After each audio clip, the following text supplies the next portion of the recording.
cara berbaik sangka, kita ingat-ingat kebaikannya. Karena kalau kita nggak pernah ingat kebaikan orang lain, agak susah sih memikirkan bahwa dia itu sebetulnya nggak ada maksud apa-apa.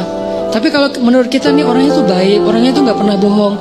Begitu ada orang bilang dia bohong lu kemarin, kayak nggak mungkin deh. Soalnya setahu saya dia tuh orangnya selalu jujur. Nah kan karena kita ingat bahwa dia jujur, susah percaya kalau dia bohong.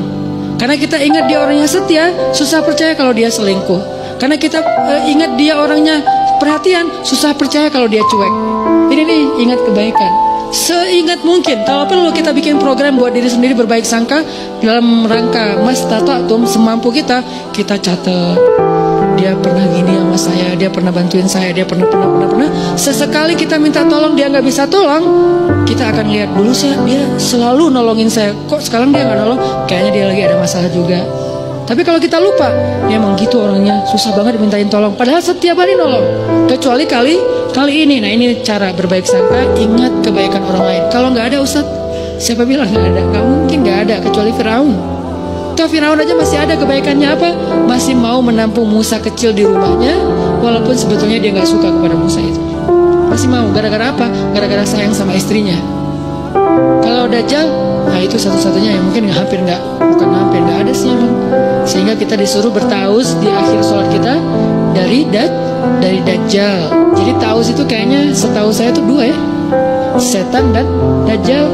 Ini saking buruknya. Tapi kalau manusia biasa pasti ada. Kalau nggak kelihatan sama kita, bukan nggak ada, kita nggak tahu. Sehingga kita berbaik sangkanya, ya pasti adalah kebaikan dia. Cuman saya nggak tahu, Ustadz, kalau yang berburuk sangka itu tentang sesuatu yang bikin kita sebel gimana Ustadz? Ini nih yang agak berat nih. Kalau nggak ada hubungannya dengan kita, kayak isu, informasi, apa yang lagi ngehit atau apa, itu mungkin buat kita sih gampang berbaik sangkanya. Tapi kalau yang bikin kita nyesek, gimana Ustadz berbaik sangkanya? Sholat. Jangan berbaik sangka sama dia kalau belum mampu. Berbaik sangkalah kepada Robnya. Karena kalau ini juga nggak bisa, udah nggak ada lagi harapan.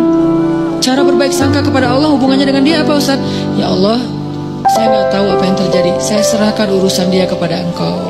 Engkau pasti nggak akan ngecewain saya dong pastinya. Ini nih cara berbaik sangka ke Allah. Akhirnya tawakal modalnya supaya kita nggak ngikutin prasangka buruk kita.